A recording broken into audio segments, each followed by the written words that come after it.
Hey, it's Kate with WTI. Now, about a year ago, we made the switch to glass food storage containers and we have not looked back. This particular set is from FineDine. It's their 24-piece superior glass set. Now, I will tell you why it's superior.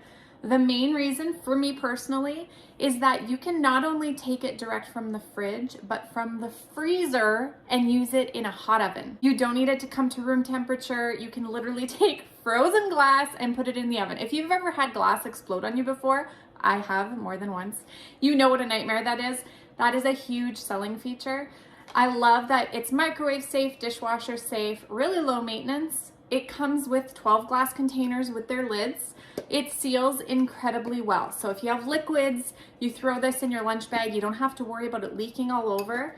It's got a really great rubber seal right here that keeps all the liquids inside where they belong. It comes with a great variety of sizes. I don't have them all here. Some of them are used or in the dishwasher, but lots of nice sizes, round, square, rectangular, whatever you need. So if you're doing meal prep or you just have leftovers or you want to freeze things ahead, this set is great for all of those things. It comes in quite a few different colors too. This one's the nice gray, but whatever your style is, I'm sure they have an option for you. But I highly recommend it. They stack up really nicely in the fridge. They're easy to use, really low maintenance, but they hit all the marks for me, and that's my point of view.